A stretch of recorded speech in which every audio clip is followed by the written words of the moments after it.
Meus amados irmãos, já cumprimentamos a todos por ocasião dos avisos, da introdução da nossa parte desse nosso culto, o culto ao Senhor, em louvor e adoração ao nosso Deus.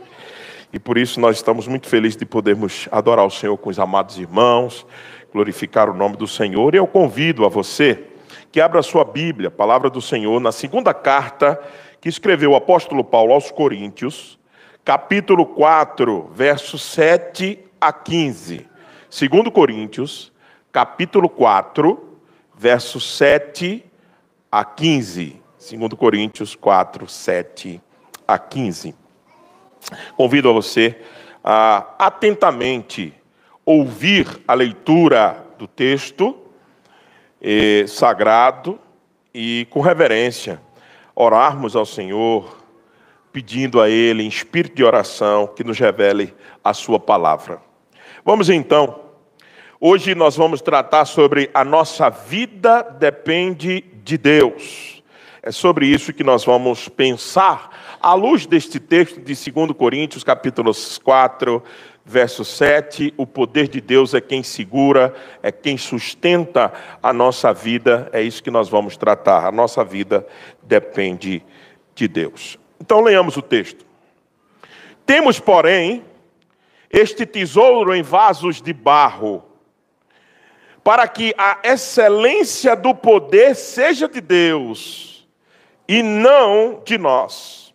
Em tudo somos atribulados, porém não angustiados, perplexos, porém não desanimados, perseguidos, porém não desamparados, abatidos, porém não destruídos, levando sempre no corpo o morrer de Jesus, para que também a sua vida se manifeste em nosso corpo. Porque nós que vivemos somos sempre entregues à morte por causa de Jesus, para que também a vida de Jesus se manifeste em nosso corpo mortal. De modo que em nós opera a morte, mas em vós a vida. Tendo, porém, o mesmo espírito de fé, como está escrito, eu criei, por isso é que falei. Também nós cremos, por isso também falamos, sabendo que aquele que ressuscitou o Senhor Jesus, também nos ressuscitará com Jesus e nos apresentará convosco. Porque todas as coisas existem por amor de vós, para que a graça, multiplicando-se, torne abundantes as ações de graças por meio de muitos, para a glória de Deus. Por isso, não desanimemos. Eu prometi até o 15, vamos até o 18.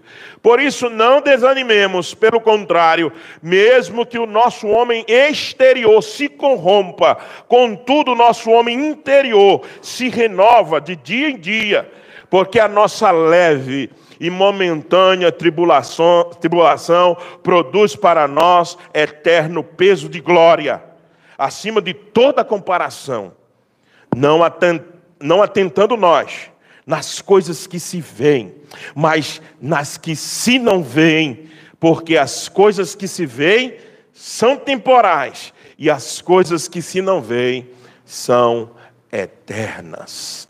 Que o Senhor aplique a sua palavra em nossos corações, meus irmãos. Se nós passarmos por esta vida rápida e fugaz, e não fizermos a pergunta, o que é a vida?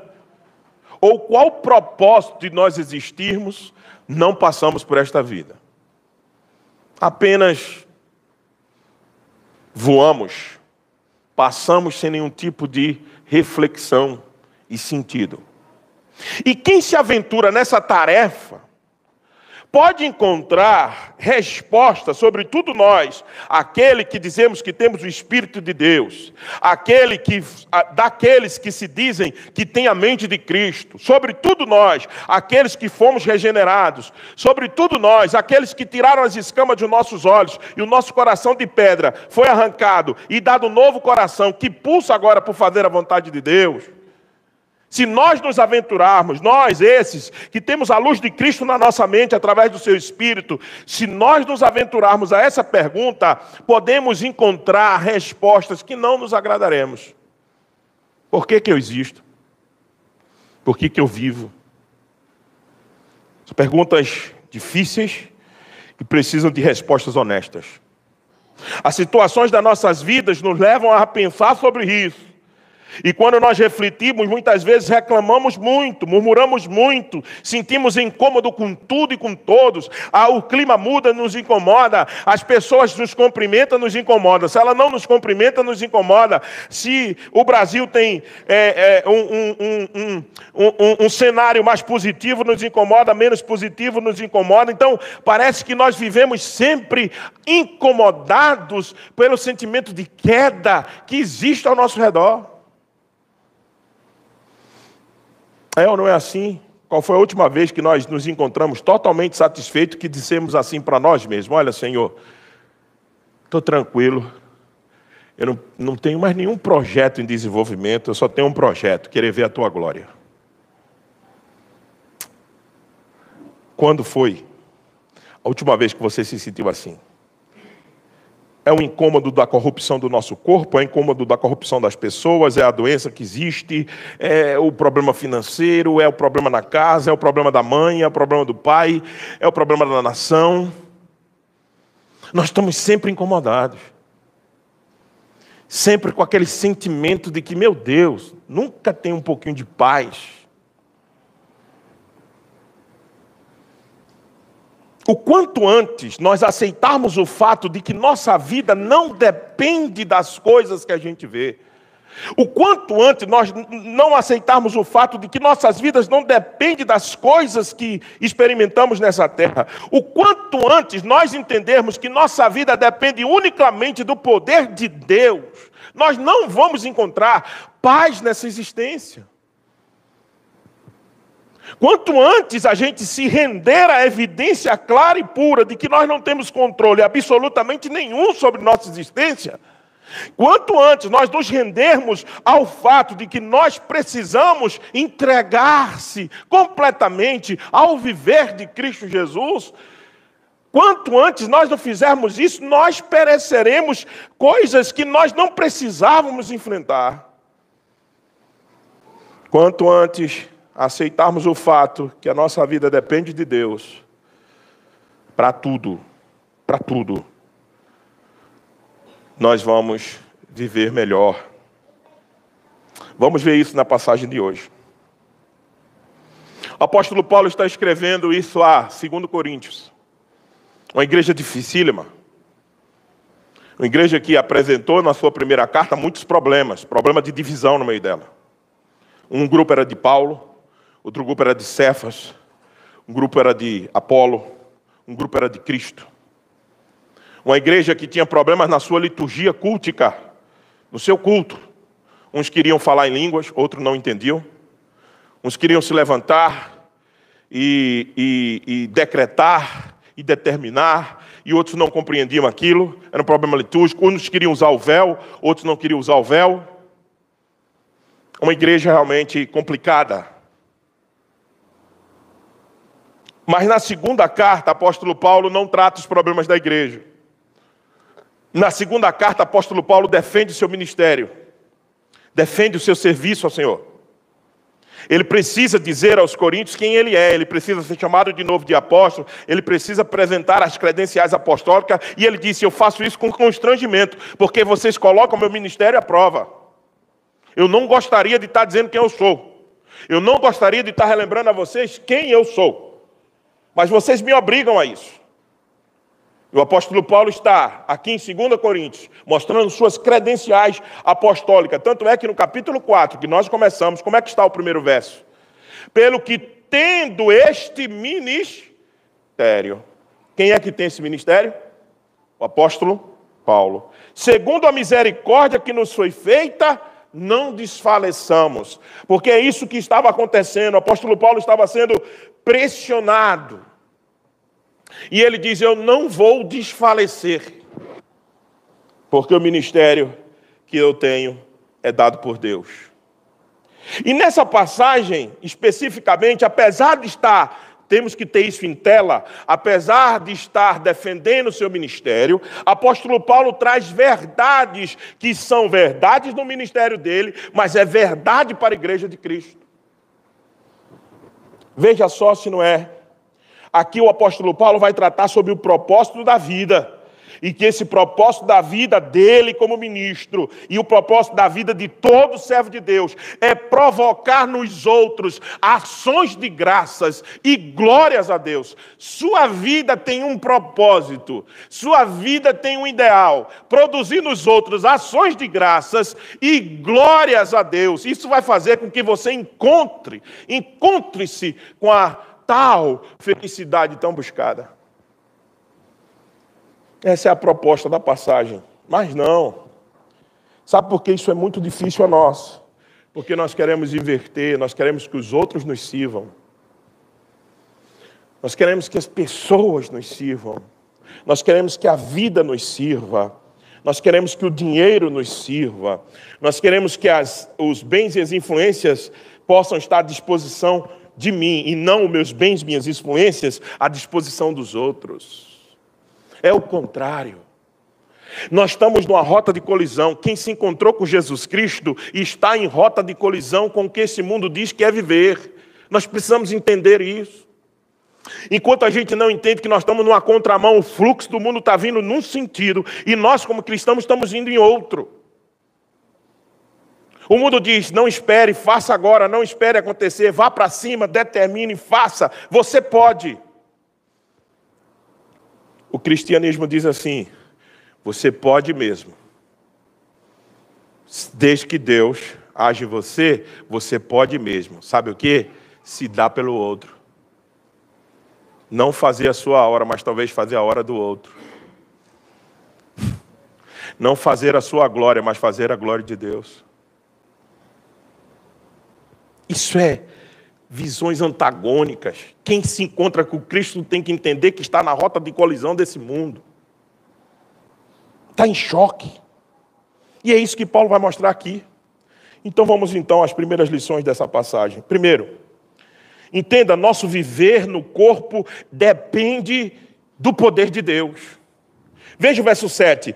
Tendo, porém, este tesouro em vasos de barro, para que a excelência do poder seja de Deus e não de nós. Perguntemos ao texto, que tesouro é esse? Que tesouro é esse?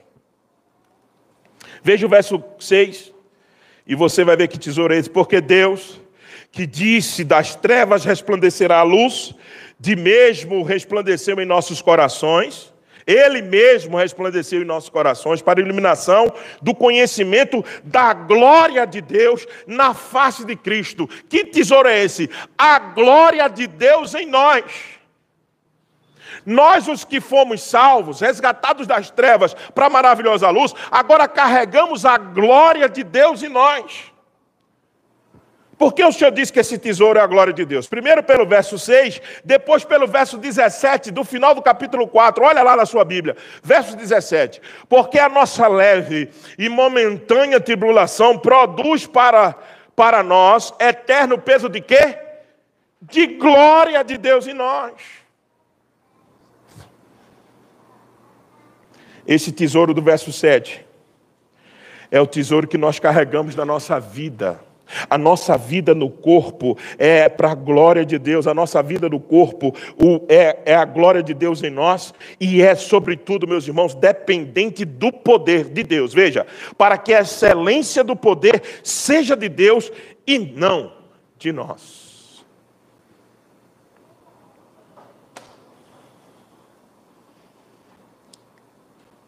Enquanto nós não entendermos que nós temos um tesouro que carregamos, que é essa glória, a gente sempre pensa que a vida é para nós mesmos.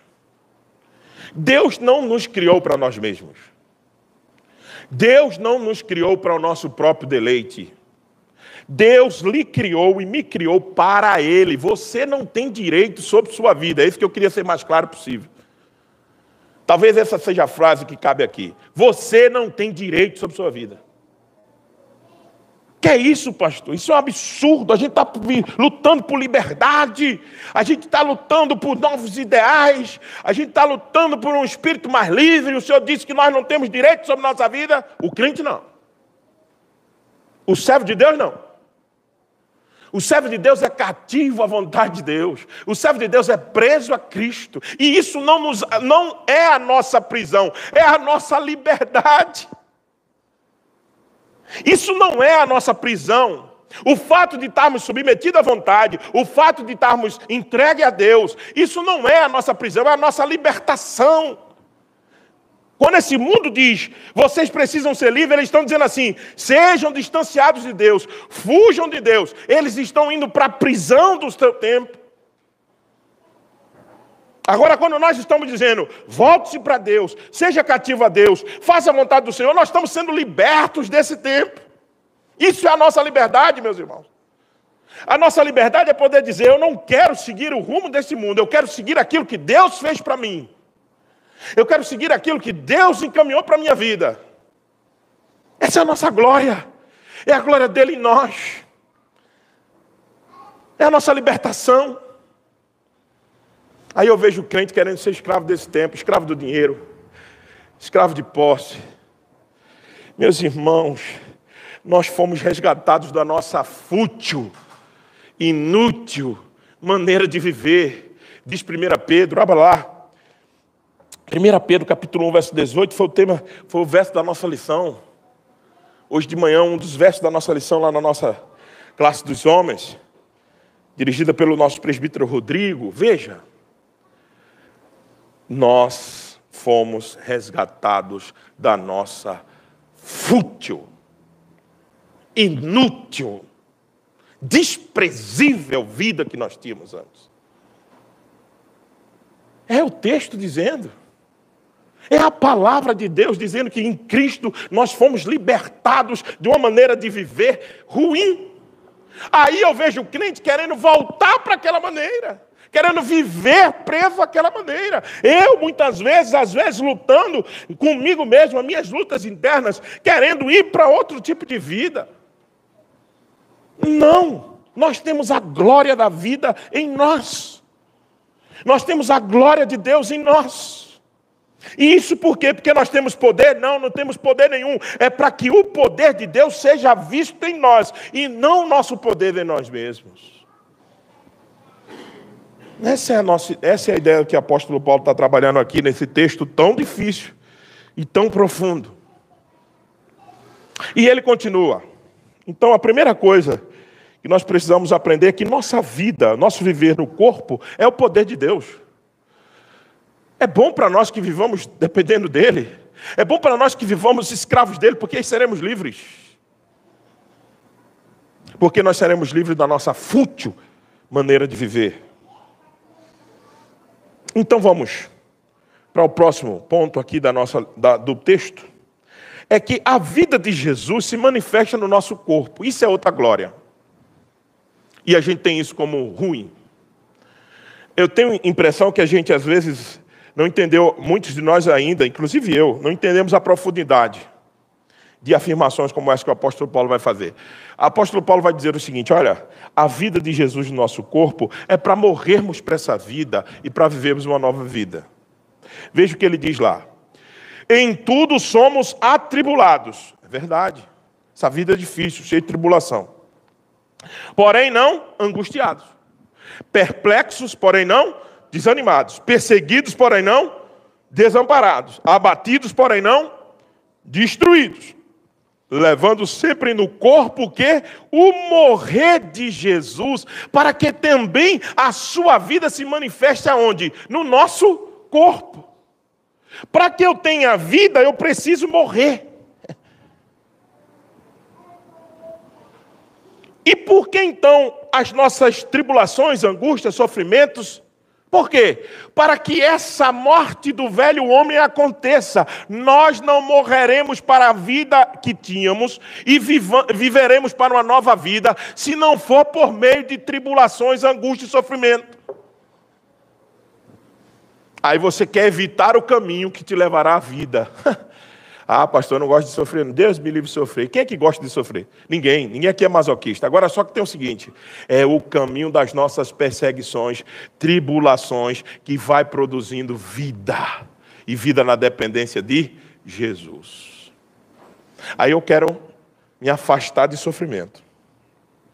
Quero me afastar de tribulação. Tiago compreendeu tanto isso que disse: tende por motivo de toda a alegria. Tende, dê festa, dê um culto, solte fogos, porque vocês é perseguido. Sabe por quê? Porque isso vai produzir fé em vocês, amadurecimento em vocês, fortalecimento em vocês. Vai produzir vida de Jesus em vocês. Agora deixa eu explicar algumas coisas aqui. Eu queria ajudar na compreensão. Veja, em tudo somos atribulados, porém não angustiados. Alguém vai dizer assim: então, angústia é pecado, pastor. A gente vive angustiado por muita coisa. Calma, cuidado com esses contrastes. Vamos lá. Primeiro eu queria ajudar. Atribulados aqui, a melhor tradução é oprimidos. Veja, leia o texto comigo. Em tudo somos oprimidos, porém não confinados.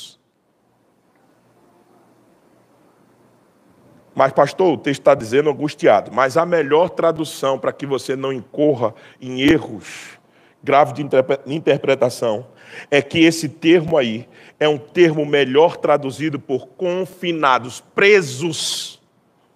Você pode ser oprimido por essa vida. As pessoas podem tentar te oprimir, as pessoas podem tentar te enclausurar em determinado pensamento, e elas tentam, e o mundo tenta contra nós, Satanás também.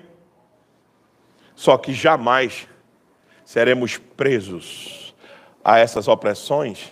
Sabe por quê? Porque nós somos livres em Cristo Jesus. Então, é essa a ideia: opressão contra confinamento. Nós seremos oprimidos, pressionados, mas não seremos confinados, cativos, presos a isso. Aí você diz: é mesmo, isso acontece comigo. Se você manter a tradução como está, atribulados, você diz: nós somos atribulados. Porém, não angustiados, você diz: olha, mas a gente é angustiado. A gente se angustia. Então entenda, o contraste aqui entre opressão e cativeiro, porque geralmente a opressão nos leva para um cativeiro. Deus disse assim: vocês podem ser pressionados, mas cativos, mas não.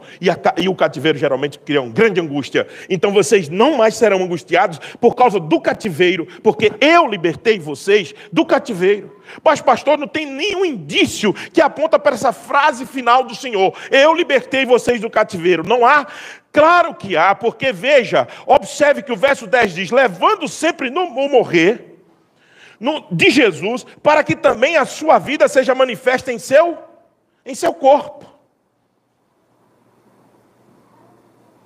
Para que a vida seja manifesta em seu corpo. Está falando de quê? Da morte de Cristo. Por nós que vivemos somos sempre entregues à morte por causa de Jesus. Mas para que também a vida de Jesus se manifeste em nossa carne mortal. Veja, é justamente o livramento, mais para baixo vai falar de ressurreição, para dizer o seguinte: nós fomos libertos, nós fomos resgatados. Então, podemos ser oprimidos, pressionados de todo jeito, mas cativos, mas não. Preso, mas não. Porque nós somos livres em Cristo Jesus. O mundo quer encontrar liberdade, mas fora de Cristo eles não encontrarão. O mundo todo clama por liberdade. Nós estamos lutando contra ditaduras. Mas eles só encontrarão em Cristo Jesus. Porque quando você está livre, desprendido dessas coisas terrenas, quando você não depende mais do que você ganha ou deixa de ganhar, isso não vai interferindo mais na tua animosidade. Quando você vai amadurecendo ao ponto de não é a casa que eu moro ou mudar de casa que vai mais me fazer feliz ou não. Quando eu me livro dessas coisas circunstanciais, eu estou livre para viver realmente a vida de Jesus. E aí eu estou liberto, e posso gritar: liberdade. Liberdade. Só em Jesus Cristo. Então, o apóstolo vai construindo esse contraste. Veja, atribulados você troca por oprimidos, angustiados por confinados, perplexos por perdidos e desanimados, claro, a gente se desanima, por desesperados. Veja o segundo contraste. Somos perplexos, no verso 8. Aí você podia trocar por perdidos. O perplexo é aquele que muitas vezes está perdido. A gente às vezes fica assim: para onde ir agora, meu Deus? Olha a situação que eu estou enfrentando, o que eu vou fazer? Ficamos assim, podemos ficar assim. Podemos sem saber para onde vai o nosso próximo emprego, podemos sem saber para onde vai a doença que acometeu nossa saúde, a nossa casa, os nossos filhos. A gente fica mesmo meio perdido: o que eu vou fazer com esse menino? Está entrando em nova fase, não é? Está entrando na adolescência, ou está saindo da adolescência, está indo para a fase adulta. A gente fica meio perdido, sim. Só que desesperados não é preciso. Por quê? Porque nós temos o poder de Deus que sustenta a nossa vida. A nossa vida depende de Deus e não depende de nada que aconteça com ela, mas de Deus querer preservá-la. Precisamos morrer para viver. Quem perde a sua vida ganha. É isso que Jesus disse. Quem quiser vir após mim, negue-se a si mesmo, toma a sua cruz e siga-me. Quem quiser ganhar a sua vida, perdê-la-á. E quem perder a sua vida por causa de mim, vai ganhá-la. Então entenda, eu posso ser oprimido, mas não serei cativo. Posso estar perdido, mas não ficarei desesperado, porque eu sei que a minha vida está guardada em Cristo. Perseguidos sempre seremos, sempre. A igreja sempre foi perseguida no mundo. Não tem esse negócio que a igreja teve um dia de refresco. Não tem. O que nós vivemos nesse país é uma perseguição moral. Toda hora estão querendo calar a igreja, estão querendo implantar um padrão moral, sobretudo na área da sexualidade. Dizendo que ideologia dizendo é tranquila, e homossexualidade não é pecado, e sexo antes do casamento não é pecado. Estão querendo dizer isso para nós, mas a igreja diz não. A igreja diz é pecado, a igreja se posiciona, e por isso que ela é perseguida. Somos perseguidos o tempo inteiro, mas abatidos nunca seremos destruídos. Não. Por quê? Porque levando sempre no corpo morrer de Jesus, morra para essa vida. Esqueça de ideais que essa vida tenta nos chamar a ter. E se entregue àquilo que Jesus quer para você. Essa é a realidade para que você veja a vida de Jesus manifesta no seu corpo. Para que a vida de Jesus se manifeste na nossa carne mortal, diz o verso 11. De modo que em nós, aí Paulo volta agora para os líderes, opera a morte, mas em vós a vida. Aqui Paulo começa a trabalhar a ideia que a manifestação da vida de Jesus no corpo também influencia a vida dos outros irmãos. Veja o verso 12. De modo que em nós quem? A carta está tratando de quê? De liderança. Paulo está dizendo agora assim, nós aqui, os líderes, nós líderes, opera a morte, mas em vós quem? Que estão lendo a carta, os leitores, a igreja, opera o quê? Opera não. Em vós a vida. Em certo sentido, Paulo está usando o exemplo de liderança para dizer o seguinte: quando nós estamos morrendo cada vez mais para a nossa vida terrena e vivemos para Cristo, estamos mais abençoando as outras pessoas que estão ao nosso lado. Então vamos para o terceiro ponto aqui e partindo para a finalização. Veja o verso 13. Tendo, porém, o mesmo Espírito, aí a gente vai entender agora o propósito da nossa vida. Primeiro, nós vimos que nosso viver no corpo é pelo poder de Deus. Segundo, a vida de Jesus se manifesta no nosso corpo quando nós passamos por sofrimentos. E terceiro, agora nós vamos ver o propósito da vida nos versos 13 a 15. Tendo, porém, o mesmo espírito de fé, como está escrito, eu criei, por isso que falei. Também nós cremos, por isso também falamos, sabendo que aquele que ressuscitou o Senhor Jesus, também nos ressuscitará com ele e nos apresentará convosco. Ou seja, Paulo está dizendo, nós, liderança, e vocês, seremos apresentados no dia da ressurreição. Veja o verso 15. Porque todas as coisas existem por amor de vós, para que a graça, multiplicando-se, torne abundantes as ações de graças por meio de muitos, para a glória de Deus. O propósito dessa vida que a gente vive no corpo é que Jesus, a glória de Deus, seja mais manifesta em nós através de um morrer para as coisas deste mundo. Deste mundo, quando a gente fala do propósito que é contra Deus, e viver mais pela vontade do Senhor, e isso vai fazendo com que a graça vá sendo manifesta aos outros, ações de graças vão sendo manifestadas, e a glória de Deus vai sendo o quê? Exaltada. Mas isso tudo tem que passar pela operação da morte. Paulo que chama de operação da morte. Eu estou apenas parafraseando. Deste modo que em nós opera a morte, mas em vós a vida. A operação da morte é muito simples para a teologia paulina. Morra mais, para viver melhor. Se desprenda mais, se liberte mais, para ser mais livre. Essa é a operação da morte. Eu morro cada vez mais para mim mesmo, para minha vontade carnal, e deixo que a vida de Jesus viva em mim. Esse é o propósito da minha vida. Para quê? Para que outros glorifiquem o nome dele e deem ação de graças a ele. E eu também com isso seja contemplado. Meus irmãos, partindo então para a finalização, o que isso tem a ver conosco? O que essa palavra pode nos abençoar nessa manhã? E eu espero que isso aconteça. Eu espero que a gente entenda, em primeiro lugar, que a nossa vida depende inteiramente de Deus. E que se ela depende inteiramente de Deus, a melhor forma de vivê-la é acreditando plenamente nisso e se entregando plenamente a isso.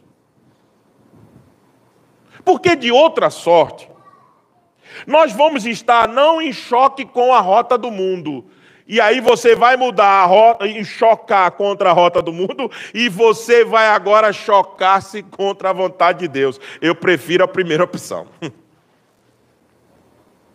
Eu prefiro a primeira opção. Eu prefiro entrar em rota de colisão com as coisas que o mundo diz que eu tenho que fazer, do que contra Deus. Porque o pior inimigo de todos é Deus. Ele nunca perdeu. Ele nunca perdeu uma batalha. E você nunca vai ganhar dele. Eu nunca vou ganhar dele. Ou a gente se acomoda a essa realidade e diz assim, olha, é melhor eu me submeter. É melhor eu tentar de alguma coisa, matar essa minha vontade que é contra Deus, matar esse meu desejo, matar esse meu objetivo que vai contra o Senhor, me acomodar ao que Ele quer, morrer para essas coisas, para a vida de Jesus resplandecer em mim, senão eu entrarei em rota de colisão contra Ele. É melhor estar em rota de colisão contra este mundo do que contra Deus.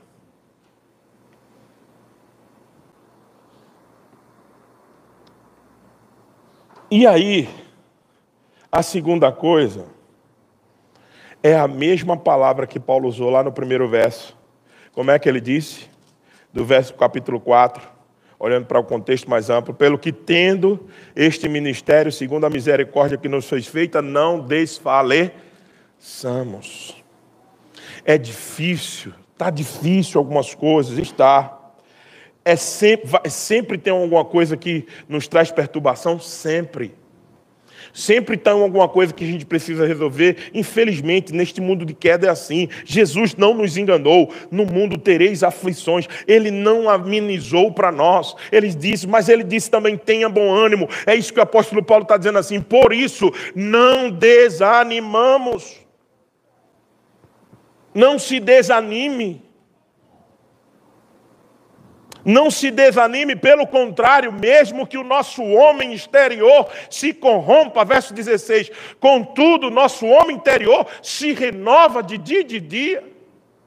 Mesmo que a doença assole a nossa vida, mesmo que os anos vá fazendo com que os nossos pés balancem, mesmo que a gente vá perdendo estrutura física, mesmo que a gente vá perdendo vigor, mesmo que o tempo passe e o peso da nossa idade vá chegando. E vai acontecer com todo mundo aqui. A não ser aqueles que morrerem, e eu espero que não, na fase da juventude. Mas quem viver, poderá testemunhar, como os nossos anciãos testemunham, da perda do vigor.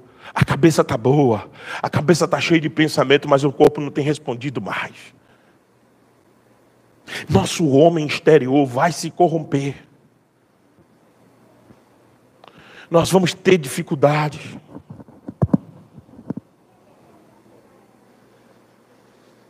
Nós temos preocupações com os mais velhos. Eles começam a perder visão, começam a ser fragilizados os seus ossos. Queda é uma coisa que a gente precisa evitar. Nós vamos tendo preocupações porque o nosso corpo vai morrendo. Mas o nosso espírito não precisa. Nosso espírito se renova nele. O nosso homem interior se renova a cada dia. Porque cada vez que o corpo dá sinal de queda, cada vez que os anos vão se passando e dando sinal de queda, eu tenho que renovar. Está chegando a hora. Está chegando a hora da minha restauração. Está chegando a hora de perder essa vida de pecado, sair desse cosmo debaixo do sol e de ver essa coisa que é pecado para todo lado, queda dos meus irmãos, e está chegando a hora, e eu tenho que ir renovando a esperança e dizendo assim, Maranata, venha Senhor, pode vir, porque eu cada vez mais eu estou pronto, eu quero ver o Senhor. Essa é a vida que está liberta das coisas desse mundo. Essa é a vida que não tem mais nenhuma preocupação porque investiu na bolsa de valores, e porque a bolsa caiu, ou porque o dólar subiu. Ele continua investindo, continua trabalhando, mas dizendo o seguinte, eu não sou daqui. Eu quero com Cristo, que é infinitamente melhor. Então entenda. Por favor, entendamos nós todos. Quanto mais a gente vê corrupção, em todos os sentidos, físicos, a gente não precisa desfalecer, porque é sinal que nós estamos chegando para a restauração completa. É sinal que a nossa esperança está ficando mais viva. Por isso que gosto muito do que o apóstolo Paulo faz aqui. Por que ele pode falar o 16? Porque ele falou o 13 e o 14. Melhor ainda, o 14. Sabendo que aquele que ressuscitou o Senhor Jesus, também nos ressuscitará com Jesus. Por que ele diz isso? Para dizer o seguinte para nós, não desfaleça, porque se o homem perece, o homem exterior perece, o homem interior deve se renovar, porque nós já vimos o que ele fez com o poder de ressuscitar seu filho, então ele vai nos ressuscitar. E nos apresentará conosco.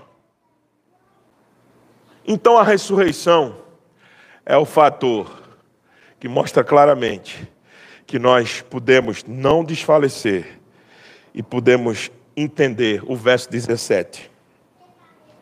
Porque os nossos leves e momentânea tribulação produz para nós eterno peso de glória, acima de toda comparação.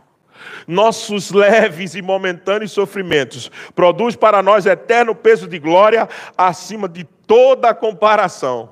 Isso aqui é só para quem é crente. Aqui é só para quem vive com Jesus, para quem tem a vida com Jesus. Só pode ler esses versos 17 e aceitar isso como verdade aqueles que já experimentaram que os leves e momentâneos sofrimentos, como estava experimentando o apóstolo Paulo, por causa da ressurreição, não podem ser comparados com aquilo que está por vir para nós. Não atentando, aí sim. Primeiro, na aplicação, eu disse para os irmãos que vivamos na dependência de Jesus. Segundo, na nossa aplicação aqui, a ideia é que nós não precisamos nos desanimar. Mas terceiro, eu queria concluir da nossa aplicação com o verso 18. Não atente para as coisas que você não vê. Que você vê, desculpe, mas para que se não vê. Porque as que se veem são temporais e as que se não veem são eternas. Você tem guiado a sua vida por quê? Por aquilo que você vê ou aquilo que você não vê? O poder de Deus é algo que você não vê, mas você experimenta, você sente, você desfruta. Você vai olhar para quem? Para o cenário que nós estamos vivendo em nossa nação, para a bolsa, para o dólar, para o emprego, para o desemprego. Essas coisas nos preocupam e nós, como cidadãos, temos lutado. Alguns têm lutado por isso. E nós agradecemos a Deus que as pessoas possam ter uma visão crítica sobre as coisas. Amém.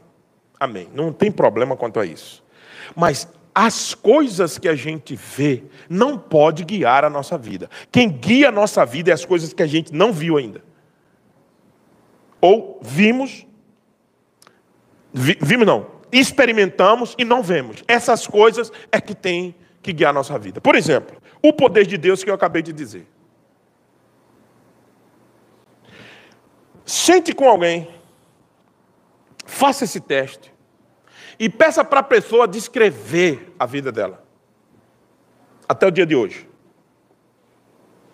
É batata, quando eu quero ver o poder de Deus é simples. Peça para alguém contar a sua história de vida. Toda a história daqui de dentro, desse mundo inteiro, quando a pessoa começa a contar a sua vida, tem uma parte da história que ela diz assim, sempre ela diz assim, eu não sei como foi que aconteceu, mas eu cheguei em tal lugar. Esse eu não sei o que aconteceu chama-se poder preservador de Deus sobre a vida de todo ser humano.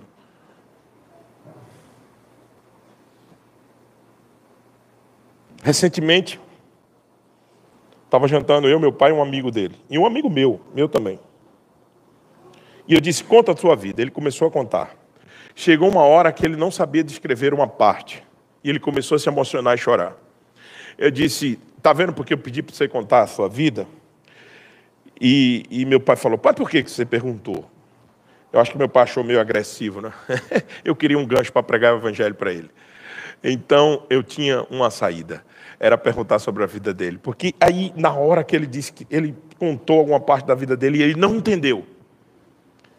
E ele simplesmente disse, eu não entendi, mas cheguei aqui. E eu disse, eu sei quem é isso. Isso chama-se o poder de Deus. Aí começamos a conversar sobre Cristo. Agora, entenda. Meus irmãos, nós não vemos o poder de Deus. E o Senhor disse, vocês erram, porque vocês não conhecem o quê? As escrituras que vocês pegam, que vocês leem, que vocês veem, mas vocês erram por não conhecer o poder de Deus. E esse poder de Deus é apenas para nos livrar das situações difíceis da nossa vida? Ou é para nos acompanhar nos momentos difíceis da nossa vida? Por que a gente entende que Deus é só poderoso quando Ele nos livra da morte, da doença, do desemprego? E por que Ele não é poderoso para passar conosco no desemprego, na doença, na dor, no sofrimento? Apóstolo Paulo, no mesmo Coríntios, 2 Coríntios, capítulo 12, verso 7, contexto mais amplo, disse: o poder de Deus se aperfeiçoa na nossa fraqueza. É quando nós somos fracos, é que somos fortes. Entendeu agora a operação da morte? Morra mais, para viver mais. Se desprenda para ser mais livre. Não veja para que você veja. Não olhe para as coisas que você pode ver. Olhe para aquelas que você não pode ver. Se nós vivermos assim, meus irmãos, nós certamente encontraremos com o propósito que a gente existe. A gente não vai se sentir maior ou menor do que ninguém, porque nós dependemos de Deus. A gente nunca vai estar mais animados ou menos animados, porque a gente não vai desfalecer, porque o poder de Deus continua sendo aplicado em nós, menos que o homem exterior se corrompa, a gente se renova. E nós temos a certeza, a esperança de coisas que nós não vemos, que é o poder de Deus para nos resgatar da morte e nos trazer a vida de novo. Nós ressuscitaremos. Se nós ressuscitaremos, precisamos passar por essa vida, para que tenhamos a vida mais inteira e mais completa depois. Essa é a mensagem da cruz. Essa é a mensagem do Evangelho. Se eu não vivo pelo Evangelho, então por que eu estou vivendo essa vida invernizada de cristianismo? Comamos e bebamos, que amanhã morreremos, diziam os filósofos de plantão na época do apóstolo Paulo. Se isso não é verdade que nós acabamos de ouvir, faça o seguinte, não se engane, vá para o mundão, coma, beba, morra, porque depois você não ressuscitará. Agora, nós que morremos para Cristo, esperamos viver para Ele, temos a certeza da ressurreição. Que o Senhor nos ajude. Essa é a vida que nós queremos viver, que não se preocupa com os leves e momentâneos sofrimentos, porque Ele sabe que aquilo que está por vir não tem comparação, absolutamente nenhuma.